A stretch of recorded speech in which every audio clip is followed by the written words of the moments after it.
अस्सलाम वालेकुम। Government of Bangladesh ने MBBS और BDS स्कॉलरशिप सेशन 2022-2023 की अनाउंसमेंट कर दी है, जिसमें पाकिस्तानी स्टूडेंट के लिए MBBS सीट 21 और BDS सीट 2 शामिल है। तो जो भी स्टूडेंट्स इंडिकेट में रह गए थे, तो उनके पास ये बहुत ज़बरदस्त अपॉर्चुनिटी कि वो इसके ऊपर अप्लाई करें और अपनी फ्यूचर को सिक्योर करें।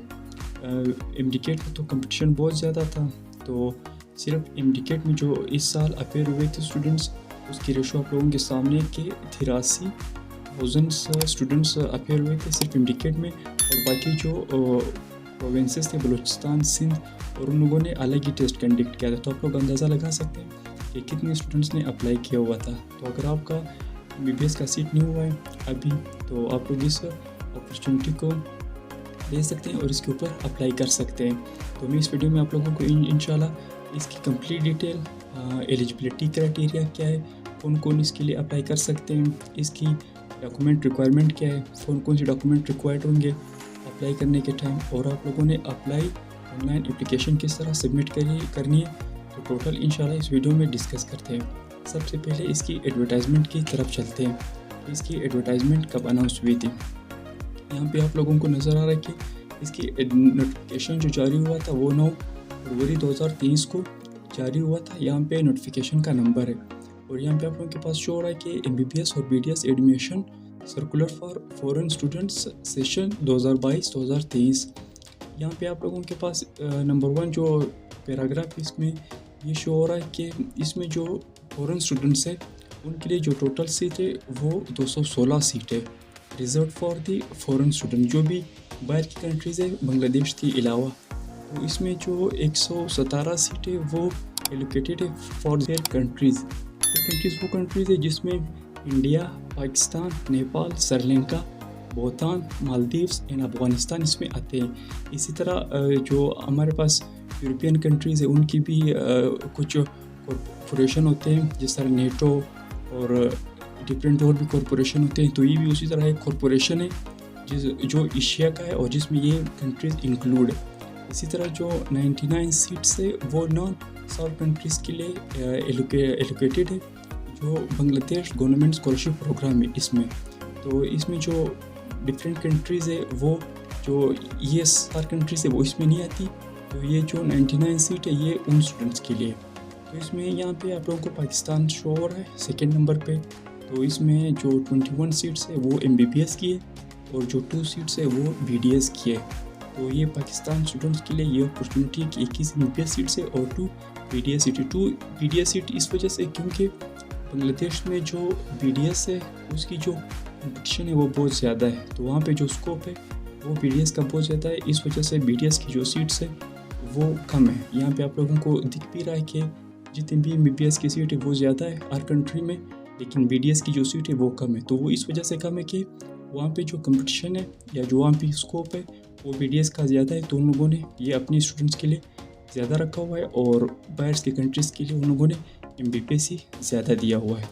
तो यहाँ पे आप लोगों को सेकेंड पैराग्राफ में शो हो रहा है कि यहाँ के बांग्लादेश की जितनी भी प्राइवेट या गवर्नमेंट कॉलेजेस है, मेडिकल गवर्नमेंट कॉलेजेस है, तो उनकी जो डिटेल्स है यहाँ पे नीचे उन लोगों ने वेबसाइट दिया हुआ है। आप इनके वेबसाइट पे चेक कर सकते हैं कि उनकी जो गवर्नमेंट्स कॉलेजेस है और जो प्राइवेट कॉलेजेस है उनकी जितनी भी कंप्लीट डिटेल है आप इनके वेबसाइट से चेक कर सकते हैं। यहाँ पे इन लोगों ने लिंक दिया हुआ है और यहाँ पे ये शो हो रहा है कि इसकी जो 45% जो प्राइवेट कॉलेजेस में जो भी स्टूडेंट्स एडमिशन लेंगे उसकी जो उन लोगों ने 45% रखा हुआ है, यानी कि 117 सीट्स का उन लोगों ने 45% रखा हुआ है कि इतने स्टूडेंट 45% स्टूडेंट्स जो है ना वो इनके प्राइवेट कॉलेजेस में एडमिशन लेंगे और जो बाकी रह जाएंगे वो फिर इनकी जो गवर्नमेंट कॉलेजेस हैं तो वो स्टूडेंट्स फिर उनमें एडमिशन लेंगे, वो फिर प्राइवेट कॉलेजेस में एडमिशन नहीं ले सकेंगे।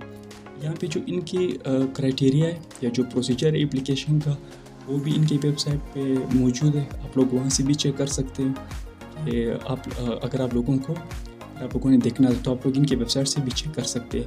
लेकिन मैं इंशाल्लाह कंप्लीट आप लोगों को इसी वीडियो में डिटेल दूंगा, तो आप लोगों की जो कंप्लीट डाउट है वो इंशाल्लाह क्लियर हो जाएंगे।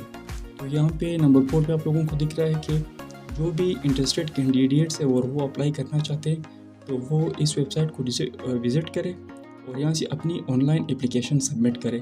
इससे पहले ये होता था कि 2020 और 2021 का जो इन लोगों का सेशन था स्कॉलरशिप का, तो उसमें ये लोग 8 कॉपी भी जमा करते थे। लेकिन इस बार इन लोगों ने ये मेंशन किया हुआ कि आप लोगों ने 8 कॉपी जमा नहीं करनी, आप लोगों ने सिर्फ ऑनलाइन एप्लीकेशन ही सबमिट करनी है। और जो डेडलाइन है वो 30 मार्च है, तो आप लोगों ने 30 मार्च से पहले अपनी ऑनलाइन एप्लीकेशन सबमिट करनी है। अगर आप लोग ऑनलाइन एप्लीकेशन सबमिट नहीं कर पाते हो 30 मार्च तक और उसके बाद आप लोग करते हो तो आप लोगों की जो एप्लीकेशन है वो एक्सेप्ट नहीं होगी। तो आप लोगों ने 30 मार्च से पहले ही अपनी ऑनलाइन एप्लीकेशन सबमिट करनी है। उसके बाद यहाँ पे आप लोगों को शो हो रहा है नंबर 5 पे कि आप लोगों की जो डॉक्यूमेंट रिक्वायर्ड होंगी वो आप लोगों के साथ रिसेंट पासपोर्ट साइज फोटोग्राफ होनी चाहिए जो आप लोगों ने अभी रिसेंटली हो। तो यहाँ पे आप लोगों की पासपोर्ट डॉक्यूमेंट होनी चाहिए अगर आप लोगों का पासपोर्ट बना हुआ है और आप लोगों के पास पासपोर्ट डॉक्यूमेंट्स है तो एज वेल, अगर नहीं है तो आप लोग जल्द से जल्द बना ले अगर आप लोग अप्लाई करना चाहते हैं। यहाँ पे आप लोगों की जो ऑल एकेडमिक डॉक्यूमेंट्स है जिसमें आप लोगों की मैट्रिक मार्कशीट है, जिसमें आप लोगों की FSC की मार्कशीट है, तो आप लोग वो भी आप लोगों के पास होनी चाहिए ऑनलाइन रजिस्ट्रेशन के टाइम। और यहाँ पे आप लोगों को एक चीज़ शो हो रही है कि यहाँ पे आप लोगों ने एक टेलीग्राफिक ट्रांसफ़र करनी है $100 की, तो उसकी जो आप लोगों के पास एविडेंस है या चालान है तो वो भी आप लोगों ने ऑनलाइन एप्लीकेशन के टाइम सबमिट करनी है। अब आप लोग कहेंगे कि ये टेलीग्राफिक ट्रांसफ़र क्या है। ये आप लोगों ने $100 की पहले जो आप लोगों की एप्लीकेशन फ़ी है ये आप लोगों की एप्लीकेशन फ़ी में ही आती है। तो आप लोगों ने $100 की जो एप्लीकेशन फ़ी है वो आप लोगों ने किसी भी बैंक में आप जा सकते हैं, तो इनका अकाउंट नंबर और बैंक नंबर यहाँ पे मेंशन होगा इनके वेबसाइट पे। तो आप लोग इनके वेबसाइट से वो अकाउंट नंबर और जो बैंक होगा वो आप लोग वहाँ से ले लें और फिर किसी भी बैंक से जिसमें आपका अकाउंट है तो आप लोग वहाँ से ईज़िली आप लोग टेलीग्राफिक ट्रांसफ़र कर सकते हैं $100 की। उसके बाद आप लोगों को वहाँ से अपने बैंक से या HBL या जो भी बैंक होगा पाकिस्तान का, तो आप लोगों को जो रसीद मिलेगी वो रसीद आप लोगों ने ऑनलाइन एप्लीकेशन के टाइम आप लोगों ने अपलोड करनी है। तो आप लोगों की जो एप्लीकेशन है उसके बाद ऑनलाइन सबमिट हो जाएगी। और जो आप लोगों के कंप्लीट डॉक्यूमेंट होंगे वो आप लोगों ने अपनी जिस भी कंट्री से आप लोग अप्लाई कर रहे हैं, जिस तरह अगर पाकिस्तान के स्टूडेंट्स अप्लाई कर रहे हैं तो उन्होंने मिनिस्ट्री ऑफ एजुकेशन जो पाकिस्तान के तालीम के वज़ीर है तो आप लोगों ने उनसे अपनी जो आपकी डॉक्यूमेंट्स होगी उसको अटेस्टेड करना है। उसके बाद आप लोगों ने फॉरेन अफेयर्स के अपनी जो पाकिस्तानी सफारत खाना है आप लोगों ने उससे भी अटेस्टेड करना है। और उसके बाद आप लोगों ने यहाँ पे ये शो रखे रिस्पेक्टिव कंट्रीज़, मतलब जिस भी कंट्री से आप लोग अप्लाई कर रहे हैं तो आपके जो डॉक्यूमेंट्स हैं वो आपके ministry of education and foreign affairs से आप लोगों के डॉक्यूमेंट अटेस्टेड होनी चाहिए। तो इसके लिए आसानी है क्योंकि तो ऑफिस जो है वो इस्लामाबाद में, तो अगर पाकिस्तान के किसी भी अदर सिटी से आप लोग अप्लाई कर रहे हैं जिस तरह लाहौर, कराची, कोयटा, पेशावर, तो आप लोग ईज़िली अगर आप लोगों के इस्लामाबाद में कोई जाने वाले हैं तो आप लोग उनको TCS करें और उनसे कहें कि आप लोग इनके ऑफिस से ये सिग्नेचर करवा के वो लोग आपको वापस भेज देंगे। तो इससे आप लोगों को इस्लामाबाद तक जाना फिर आना तो आप लोगों के लिए मुश्किल होगा, तो आप लोग ईज़िली इस चीज़ को इस तरह कर सकते हैं। उसके बाद आप लोगों को ऑनलाइन एप्लीकेशन सबमिट करने के बाद आप लोगों के पास जनरेटेड प्रिंट कॉपी मिल जाएगी। जो आप लोगों ने एप्लीकेशन सबमिट की थी उसकी प्रिंट कॉपी आप लोगों को मिल जाएगी। वो आप लोगों ने निकालनी है, उसको प्रिंट करनी है और उसको अपने अटेस्टेड डॉक्यूमेंट के साथ, जो आप लोगों ने डॉक्यूमेंट जितने भी अटेस्टेड किए होंगे उनके साथ Bangladesh mission to obtain visa, so आप लोगों ने इसको जो बांग्लादेश का सिफारत खाना होगा आप लोगों ने वहाँ पे जाना है, जो वो भी इस्लामाबाद और कराची में, इस्लामाबाद में भी कराची में भी है। तो वहाँ पे जाने के बाद आप लोगों को वीज़ा ईज़िली मिल जाएगा। फिर उसके बाद आप लोग अपनी वीज़े के लिए अप्लाई कर सकोगे। तो आप लोगों ने अपनी एप्लीकेशन में गलत डिटेल नहीं देनी, कोई भी अपने एजुकेशन के हवाले से अपनी पर्सनल जो आप लोगों की इंफॉर्मेशन होगी वो आप लोगों ने गलत नहीं देनी। अगर गलत दोगे तो उसके बाद आप लोगों की जो प्रोसीजर एप्लीकेशन है वो कैंसिल भी हो सकती है एनी टाइम। तो आप लोगों ने इस चीज़ का लाजमी ख्याल करना है। अब इसके लिए जो स्टूडेंट्स एलिजिबल है या आपके पास आपके कितने मार्क्स होने चाहिए तो हम लोग उसको देख लेते हैं। यहाँ पे अगर आपके FSC में आप लोगों के मार्क्स 75 है और मैट्रिक में भी 75 है तो आप लोग एलिजिबल है और अप्लाई कर सकते हैं 75 से अबव। लेकिन जिनके मार्क्स 80 प्लस है और 80 में तो उनके लिए बहुत ज़बरदस्त चांस है कि इंशाल्लाह उनकी सीट हो जाएगी। अगर आपकी 80+ है, अगर आपकी 70+ तो आप एलिजिबल है। अगर आपकी 80+ है तो आपके बहुत चांसेस है कि आपकी सिलेक्शन हो सकती है। और अगर आपके बायो में भी बहुत अच्छे मार्क्स है 80+ या 90+, तो आपके फिर चांसेस और भी बढ़ जाएंगे, क्योंकि यहाँ पे इन लोगों ने जो रिक्वायरमेंट रखी हुई है वो बायो की है। तो अगर आपके बायो में बहुत ज़्यादा मार्क्स अच्छे हैं और ओवरऑल भी, और आपके बायो में भी बहुत ज़बरदस्त मार्क्स है, तो आप इसके लिए लाजमी अप्लाई करें, तो आपकी चांसेस बहुत बढ़ जाएगी। यहाँ पे लोगों ने दिया हुआ है कि आप लोगों की जो डिटेल है, बाकी इंफॉर्मेशन एप्लीकेशन प्रोसीजर की, वो इनकी वेबसाइट पे मौजूद है, तो आप लोग वहाँ से ईज़िली चेक कर सकते हैं। यहाँ पे भी इसी तरह यहाँ पे ये मेंशन है कि अगर जिन भी स्टूडेंट्स ने अप्लाई करना है तो वो सेपरेटली भी कर सकते हैं, प्राइवेट और गवर्नमेंट सेक्टर के लिए, डेंटल कॉलेजेस के लिए। अगर उन लोगों ने एक साथ भी ऑनलाइन अप्लाई करनी है तो वो एक साथ भी कर सकते हैं, अलग अलग भी कर सकते हैं और एक साथ भी कर सकते हैं। वो स्टूडेंट पे इन लोगों ने चॉइस दिया हुआ कि ये उनकी मर्ज़ी है। यहाँ पे आप लोगों के पास शो हो रहा है कि ये जो उनके एजुकेशनल मिनिस्टर है, यही नोटिफिकेशन उन लोगों ने जारी की थी 9 फरवरी को 2023 को। ये आप लोग देख सकते हैं, ये उनके सिग्नेचर है, ये डेट है, ये उनका नाम दिया हुआ है डॉक्टर मुतहद मोहम्मद हुसैन, और ये director medical education incharge, director general of medical education, और ये ढाका, ये उनका नंबर है, ये बांग्लादेश, ये उनका टेलीफोन नंबर है, ये उनका ईमेल है। तो आप लोग उनसे ईमेल भी कर सकते हैं, पूछ भी सकते हैं। आप लोगों को कंप्लीट डिटेल शो हो रही है, ये आप लोग चेक कर सकते हैं। तो इसके बाद हम लोग इसकी ऑनलाइन एप्लीकेशन देखते हैं कि आप लोगों ने ऑनलाइन अप्लाई किस तरह करना है। तो ऑनलाइन अप्लाई करने के लिए ये आप लोगों के पास, जब आप लोग वेबसाइट पे जाएंगे तो आप लोगों के पास ये तो शो हो रहा है कि आप लोगों के पास सबसे पहले आप लोगों ने यहाँ पे ऑनलाइन रजिस्ट्रेशन करनी है। आप लोगों ने सबसे पहले यहाँ पे ऑनलाइन रजिस्ट्रेशन करनी है। यहाँ पे आप लोगों को एप्लीकेंट रजिस्ट्रेशन फॉर्म दिख रही होगी। तो इसमें आप लोगों ने, यहाँ पे आप लोगों का फर्स्ट नेम आएगा, यहाँ पे आप लोगों का लास्ट नेम आएगा, यहाँ पे आपको ईमेल एड्रेस आएगी, यहाँ पे कंट्री, जिस भी कंट्री से आप लोग अप्लाई कर रहे हैं, यहाँ पे आप लोगों का पासपोर्ट नंबर आ जाएगा। तो मैं इस वजह से ऑनलाइन अप्लाई नहीं कर पा रहा क्योंकि मेरे पास पासपोर्ट नंबर नहीं है। अगर मेरे पास पासपोर्ट नंबर होता तो मैं आप लोगों को कंप्लीट डिटेल एक एक चीज़ में ऑनलाइन एप्लीकेशन फिल करके मैं आप लोगों को बता देता, लेकिन मेरे पास पासपोर्ट नंबर नहीं, तो मैं रजिस्ट्रेशन नहीं कर सकता, तो जिसकी वजह से मैं अकाउंट भी लॉगिन नहीं कर पा रहा। तो मैं आप लोगों को यहाँ से PDF से बता रहा हूँ। ये जो लास्ट ईयर, मतलब एक स्टूडेंट से बांग्लादेश, अभी पाकिस्तानी स्टूडेंट से अभी बांग्लादेश गए हुए हैं, तो वो उनका अभी I think so 3rd year है। तो ये उन्होंने मुझे भेजा हुआ है, तो मैं आप लोगों के साथ शेयर कर रहा हूँ। तो यहाँ पे आप लोगों ने अपना पासवर्ड देना है, यहाँ पे आप लोगों ने अपना कंफर्म पासवर्ड करना है, और उसके बाद आप लोगों ने रजिस्ट्रेशन करनी है। रजिस्ट्रेशन के बाद आप लोगों के पास, आप लोगों के ईमेल पे, जो आप लोगों ने यहाँ पे ईमेल दिया होगा, उसी ईमेल एड्रेस पे आप लोगों को एक और ईमेल रिसीव होगी इनकी तरफ से। तो वो एक्टिवेशन ईमेल होगी। आप लोगों ने उसी ईमेल में जाके आप लोगों ने ईमेल लॉगिन करके उसके बाद आप लोगों ने कंफर्म करना है। तो जब आप लोग कंफर्म कर लोगे तो उसके बाद आप लोगों के पास अपनी अकाउंट लॉगिन होगी। यहाँ पे आप लोगों के पास शो हो रहा है कि आप लोगों के पास इस तरह का इंटरफेस आएगा। तो आप लोगों ने अपना यहाँ पे ईमेल देना है या यूज़र नेम देना है, और यहाँ पे आप लोगों ने पासवर्ड देना है।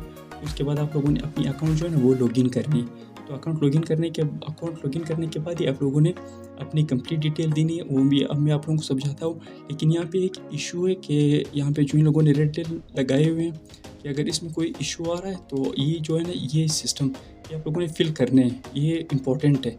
अगर आप लोग इसको फिल नहीं करोगे तो आप लोगों की जो एप्लीकेशन है वो नेक्स्ट तक नहीं जाएगी। तो आप लोगों ने ये फिर आप लोगों ने नेक्स्ट पे जाना है। जिस तरह यहाँ पे कुछ श्योर, जिस तरह फेल कि आप लोगों की जो आप लोगों ने फिल की वो रिक्वायरमेंट, अगर आप लोगों की ईमेल ऑलरेडी रजिस्टर्ड होगी तो आप लोग दोबारा वो ईमेल नहीं कर सकोगे। अगर किसी स्टूडेंट की ईमेल रजिस्टर्ड है और आप उसकी ईमेल पे अप्लाई करना चाह रहे हो तो आपकी लोगों की रजिस्ट्रेशन नहीं होगी। आप लोगों ने न्यू और एक्टिव ईमेल ही यूज़ करनी है। उसके बाद आप लोगों को इसी तरह पासपोर्ट नंबर है, किसी स्टूडेंट ने पासपोर्ट नंबर ऑलरेडी यूज़ किया हुआ है और अभी आप उसी के पासपोर्ट नंबर से अप्लाई करना चाह रहे हैं, तो आप लोगों की एप्लीकेशन एक्सेप्ट नहीं होगी और वो आगे नहीं बढ़ेगी। तो आप लोगों ने इस चीज़ का ख्याल रखना है। उसके बाद यहाँ पे लॉगिन करने के बाद आप लोगों के पास एक इस तरह का इंटरफेस ओपन हो जाएगा। यहाँ पे आप लोगों के पास दो चीज़ें शो हो रही है। यहाँ पे आप लोगों के पास एक तो ये है कि ये डैश बोर्ड आप लोगों का ओपन हो जाएगा। डैश बोर्ड में आप लोगों के पास तीन चीज़ें हैं। एक तो ऑनलाइन अप्लाई है जो आप लोग ऑनलाइन एप्लीकेशन है, उसके बाद यहाँ पे गवर्नमेंट सेक्टर है यहाँ पे, और यहाँ पे प्राइवेट सेक्टर है। तो इन्होंने ऑलरेडी नोटिफिकेशन में बताया होता कि आप लोग एक साथ भी अप्लाई कर सकते हैं और आप लोग अलग अलग भी अप्लाई कर सकते हैं। अगर आप लोगों ने अलग अलग अप्लाई करना है तो आप लोग गवर्नमेंट सेक्टर के लिए भी अप्लाई करें, फिर उसके बाद आप लोग प्राइवेट सेक्टर के लिए भी अप्लाई करें। और अगर आप लोगों ने एक साथ अप्लाई करना है तो आप लोग अप्लाई ऑनलाइन पे क्लिक करें। तो मेरा मशवरा ये कि आप लोग अप्लाई ऑनलाइन पे क्लिक करें, उसके बाद जो भी आपको सीट मिलती है, अगर गवर्नमेंट सेक्टर में मिलती है या प्राइवेट सेक्टर में, तो आप लोग उसको अवेल करें। फिलहाल आप लोग अपनी आसानी के लिए कि आप लोगों की इतनी ख्वारी ना करनी पड़े कि आप लोग पहले गवर्नमेंट के लिए करें फिर प्राइवेट के लिए, तो आप लोग ये कि अप्लाई करें, वो आपने अप्लाई ऑनलाइन पे क्लिक करना है। अप्लाई ऑनलाइन पे क्लिक करने के बाद आप लोगों के पास एक और इंटरफेस ओपन हो जाएगा। यहाँ पे आप लोगों को कुछ चीज़ें नहीं दिख रही होगी, लेकिन मैं जूम करके आप लोगों को दिखाता हूँ। यहाँ पे आप लोगों को name of course to which admission is sold, तो आप लोग किस में एडमिशन लेना चाहते हैं, BDS में या MBBS में, तो यहाँ पे आप लोगों ने वो शो करना है। और यहाँ पे आप लोगों के पास ये शो हो रहा है कि आप लोगों ने किस में एडमिशन लेनी है, प्राइवेट या गवर्नमेंट में, तो आप लोगों ने यहाँ पे वो मेंशन करना है। यहाँ पे एप्लीकेटेंट की इंफॉर्मेशन है, नेम, स्टूडेंट मोबाइल नंबर है, यहाँ पे शो हो रहा है आपके पास। और यहाँ पे आप लोगों ने अपनी कंट्री मेंशन करनी है कि आप लोग किस कंट्री से अप्लाई कर रहे हैं। यहाँ पे आप लोगों के पास ये डिटेल।